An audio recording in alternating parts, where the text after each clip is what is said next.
大家好，我係阿比，今日就講9月遊戲短評同感想。咁9月玩咗隻合作嘅故事 game 啦，所以玩嘅 game 都比較少嘅。咁今集就介紹3隻，最後嗰2隻咧都會有劇透嘅成分。如果到時怕劇透，可以喺 description 度揀時間，有需要咧就可以自己飛啦。第一隻要介紹嘅係 Wordless Creatures， 一隻玩 set collection 嘅 game， 玩法唔難，每輪揀一個 basic action， 再可以加堆 free action 做。basic action 咧包括有放條龍出外面拎資源或者拎牌，俾資源去打2張牌，完成目標卡，同埋3條龍都喺外面嘅話咧，就可以做個 recharge 收翻條龍。free action 咧就係如果有個網，可以網自己條龍隔離所標示額外嘅技能做，或者網粒彈翻自己度，又或者有啲卡有魔法技能咧就可以隨時用。玩家目標係鬥快完成場上面啲共同目標，換完 game 分數同埋 trophies。當場上所有 trophies 都冇晒咧，就會完 game。觸發 end game 玩家玩完之後，其他人再行多 turn 就完。計分就有打出嚟嘅卡牌、專計 end game 分嘅卡牌、共同目標嘅分數、trophy 分同埋剩餘嘅物資分數，加埋最高分就贏。如果有聽開我 podcast 咧，可能都知道噶啦。咁我口號咧就係靚 game 嚟，服 game 不願意嘅。所以見到 game 個盒都已經驚驚地啊！個設計睇落咧好高雅，好有心機設計嘅。打開仲見到條龍同個 leader 之間咧，竟然係有粒磁石黐住嘅。啲卡牌 artwork 都好靚啦，已經深感不妙。不過我玩完咧就未覺得爛嘅，咁但係就體驗過就算啦。咁我嫌佢隨機多同埋思考個模式變化唔大。到遊戲中期咧已經開始覺得悶啦。不過咧到後段大家都儲夠嘢衝 trophy 咧，轉眼就完 game。悶個時間咧唔算話維持好耐。咁講下悶個感覺先啦。遊戲總共有4種資源卡牌，有7款符號。過程咧不斷係既要睇卡嘅技能啦，又要睇卡嘅符號做 set collection 去搶個共同目標，仲要睇埋資源夠唔夠啦，睇下拎資源定係拎卡。有時卡牌難度咧冇嗰個資源標示咧就唔使諗啦，可以直接去拎資源。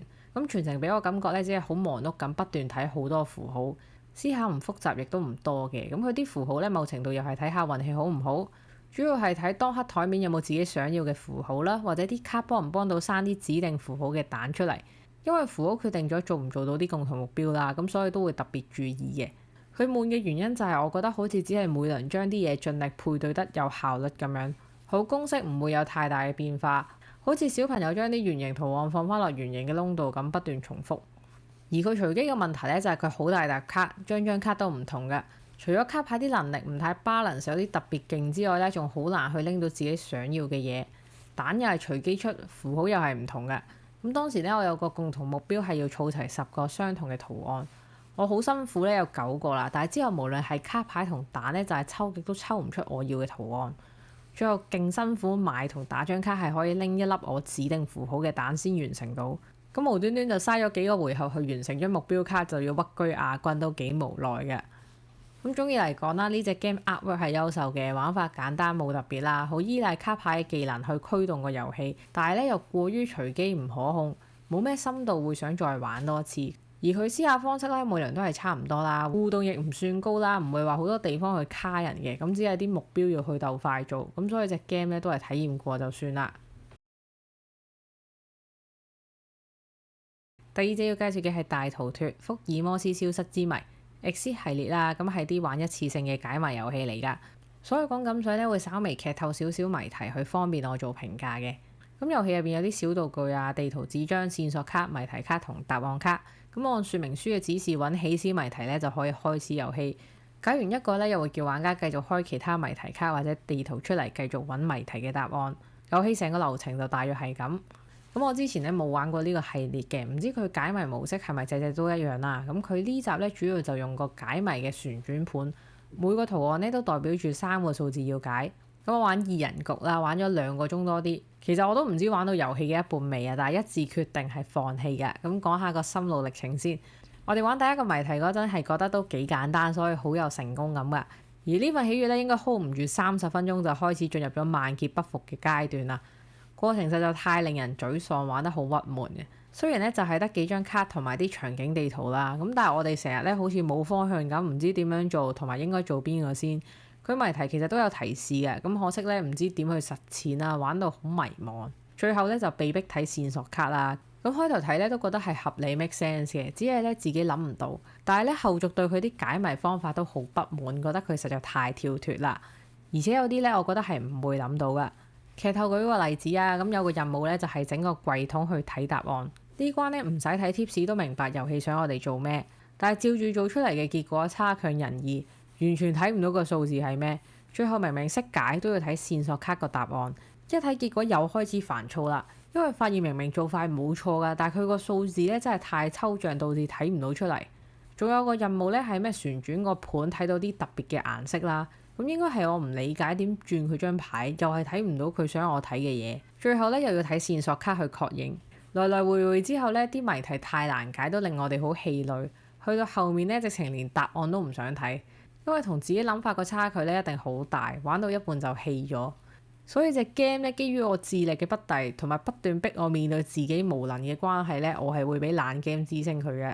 同類型遊戲嚟講啦，我當年仲玩過一集 Unlock 嘅。咁開頭玩嗰張咧都仲 OK 嘅，係玩到有集咧係要連埋個 game box 玩，又係玩到好煩躁啦，覺得係常人唔會估得到，同埋冇咩線索做根據。咁呢集都係一樣嘅情況啦，總有啲時候會用到個盒，觀察力真係唔夠嘅關係咧，成日玩到不明所以啊。逃出解謎 game 咧，始終我覺得都係玩翻啲有實感嘅會比較有趣嘅。桌遊個呈現咧點都係差少少，覺得佢咧只可以靠平面文字去發揮，好難整啲立體嘢去做解謎。咁暫時玩咗唔同系列啦，咁我覺得限時解鎖密室逃脫係最好嘅，之後係 X 系列啦，最後先係 Unlock 系列嘅。咁大家都係啲一次性嘅 game 啦，密室逃脫個難度咧，我覺得係合理啲，同埋玩落流暢啲嘅。而 Unlock 同 X 嘅系列咧，我暫時覺得水平都係差唔多。不過 Unlock 呢個遊戲盒就實在太大啦，以香港土地問題方面嚟睇咧，X 系列就略勝一籌。另外，我始終都冇玩過佢其他嘅集數啦，咁好難直接去批評佢成個系列。但係單以呢集嚟講呢，佢係會有爛 game 之星嘅。咁不過我唔排除咧，佢其他系列可能會有趣啲都唔定啦。而我都有興趣再試佢其他故事，好想知咧究竟真係我嘅問題啊，定係遊戲嘅問題？咁雖然我覺得佢呢集唔好玩，但係佢的確帶到啲解謎嘅新意俾我嘅。咁唔知大家有冇玩過佢呢個系列呢？有冇邊個故事咧係覺得特別好玩，可以不妨留言推薦一下嘅。最後要介紹嘅係 Heredity: The Book of Sworn 屍왕之書末世親緣。佢係一隻 Legacy 類嘅故事遊戲啦，總共有5章。以下簡單講講佢基本嘅玩法同埋劇透佢少量嘅劇情。故事概要喺第一章咧交代咗末世嘅背景，講我哋一家5口過住隱居嘅生活。遊戲一開始咧就係集中喺我哋自己屋企入邊啦。咁有晚突然咧俾班科技超群嘅拾荒者襲擊偷我哋嘢，佢哋嘅攻擊咧係有如 Mad Max 咁啦，好瘋狂，好大陣仗嘅，仲要一浪接一浪出得好緊湊。佢個故事嘅進展咧都幾引人入勝㗎，會想繼續睇落去，會想了解拾荒者點解無端端要襲擊我哋。而到第2章咧就講我哋跟蹤佢哋到某個廢棄嘅遊樂場啦，咁我哋就要想辦法潛入佢哋嘅大本營。過程咧又會遇到其他嘅幫派，咁之後仲要開車俾敵人追擊，探索之餘又要打鬥，都幾驚險幾特別嘅。咁後續就唔再多講啦。而遊戲玩法方面咧都好簡單，好容易上手噶。了解咗少量嘅符號，基本跟住卡牌字面上嘅意思進行就可以噶啦。不過佢說明書咧寫得有啲含糊同埋混亂，明明好簡單嘅嘢咧，唔知點解佢要複雜佢嚟寫。或者可能係翻譯嘅問題啦，直譯出嚟嘅中文係怪怪地，要啲時間去理解嘅。咁我哋玩3人局控4個角色啦，每個角色咧喺每個回合一般都有3個行動可以做。行動有移動、對話、睇嘢、用手去做互動咁樣。地圖上面啲活動咧就係靠個行動去做互動。例如開頭就係喺屋企拎各種道具走佬，同埋使用啲道具嘅。咁當大家都行晒咧，就會發動事件嘅階段。事件嘅階段咧，即係時間軸嘅系統。頭先都講啦，有啲敵人衝出嚟，咁佢唔會話出嚟就即刻打角色咁惡，佢會放喺時間軸度話定俾玩家知，時間推進咧就會發生呢件事噶啦。咁當4個角色都行晒，就會移動個漏斗凸近，移動到張卡度咧就代表時間到要發動。例如啲敵人會嚟攻擊，或者有啲事件發生咁。張卡有描述啲嘢咧，去預示俾玩家知件事，等佢哋可以諗定做啲咩去準備啲點咧，我覺得係幾好嘅。過程入面打敵人或者俾敵人打咧，都會好似 Gloomhaven 咁有個 modifier，睇下會唔會有加減嘅。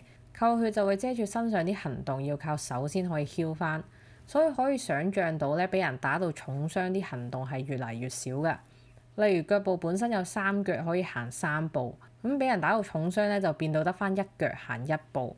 報你門生係要靠屋企人嘅協助嘅。而遊戲勝利嘅條件就係全家一齊通關，冇人死之下完成故事。咁我中意呢個遊戲有幾點嘅。第一咧就係遊戲個故事描述得唔錯，玩法幾有新鮮感。會寫明嗰部分係由邊個角色讀，唔使一個人讀晒啦。而且個切入點咧有時係人物嘅心路歷程，有時講下事態發展，咁覺得都幾全面，令大家都更加投入件事嘅。好耐冇玩過啲故事 Legacy game 咧，係玩落會好期待佢後續嘅劇情啦。有好多謎題事件等住玩家去發掘，又有唔同嘅物品工具喺唔同嘅地方去應用啦。而且每關玩法咧都有啲新元素，令我哋可以 keep 住個新鮮感嘅。第二，合作感呈現得唔錯嘅。路途遇到啲怪咧，有時冇辦法憑一己之力去打得死，咁呢個時候咧，我哋就會叫屋企人嚟幫手一齊打。而如果見到屋企人冇血咧，又會盡力咁幫佢醫，唔想佢進入到重傷嘅階段。有時甚至咧叫佢快啲衝終點先，呢度我頂住。玩落都幾有畫面同埋好熱血。而遊戲最大嘅缺點咧，應該就係唔會再重玩啦。無論係我當場玩輸咗，或者未來再重玩。因為我覺得呢個遊戲最有價值嘅地方係個故事同埋當中一啲場景，例如我哋第二章因為 timing 嘅關係錯過咗啲嘢，導致到最後唔夠時間輸 game。但係因為成個劇情其實我哋已經差唔多睇晒，咁輸咗再玩基本上只係更有效率做相同嘅嘢，所以大家咧都冇咩動力想以2週目完成。咁我哋咧只係想享受個故事嘅推進，就決定當仲有時間一齊衝埋個主線，繼續玩埋去算啦。另外仲有個對我哋團隊嚟講先會係缺點，就係語言嘅缺點。咁之前都講過啦，我哋團隊嘅英文唔係特別好，因為想生動啲講故事嘅關係咧，我哋如果有得揀都會用中文嘅。咁據我所知咧，呢隻 game 係冇繁體翻譯，得簡體字嘅授權翻譯，所以咧我哋係玩簡體字版。咁我唔清楚英文佢仲有冇得賣啦，因為佢喺外國好似都唔算好 hit。咁個缺點咧就係出自某關嘅解謎部分啦。個解謎係要從一堆英文字母入邊拆解啲字出嚟，解下就覺得唔多對路啦。例如我哋一開頭咧係解咗 XUYAO 出嚟，咁一睇就知完全唔係英文嚟㗎。俾2秒時間大家估下係咩？答案就係因為隻 game 係簡體字㗎嘛，咁佢哋係普通話拼音嚟。大家當時都晴天霹靂咗下，忍唔住大笑。估唔到一齊玩桌遊咧都可以有機會一齊笑談普通話，又係一次特別嘅桌遊體驗嚟嘅。咁我哋母語又唔係普通話啦，佢又冇聲調啦，解呢個謎題嘅難度咧就係在於對拼音嘅認識。我覺得如果係內地人嘅話咧，應該會幾開心嘅，因為好感覺到佢好有心機幫呢啲謎題去翻譯。但係我哋玩咧就覺得，唉，你不如俾翻英文解題我哋算啦。咁呢度提我一提啦，我覺得呢類故事遊戲咧係好值得出繁中嘅。反而唔明點解咧有啲 game 本身係冇咩字，但又要出繁中。既然冇咩字，點解需要出繁中咧？係咪因為本說明書咧？咁之前好似有聽過話咧，繁體市場都比較細啦，咁所以成本效益嚟講咧，出繁中好容易蝕嘅。然後我又諗，咁如果就咁出繁中說明書當 DLC 賣，可唔可以減低個蝕賣嘅風險，又慳水慳力啲咧？例如實體說明書30蚊，電子版15蚊咁樣。咁戴翻頭盔先啦，我對於桌遊銷售代理商務上咧真係一竅不通嘅。如果對於呢個話題咧有咩認知都歡迎分享下，等我了解多啲都好嘅。最後整合埋每張遊戲我覺得特別嘅地方啦。如果唔想劇透，可以直接飛最尾。咁遊戲每張時長咧平均都係1個半鐘至2個鐘多啲左右。第一章連埋教就2個鐘啦，咁主要俾玩家熟悉下遊戲流程嘅玩法，以打鬥為主啦。咁又有啲位俾玩家同環境進行互動，都幾得意嘅。第二章呢就多咗啲玩法啦，咁有啲劇情推進同埋解謎。咁當然有啲係推進劇情啦，有啲係支線啦，或者有啲係 fake 玩家嘅線索嚟嘅。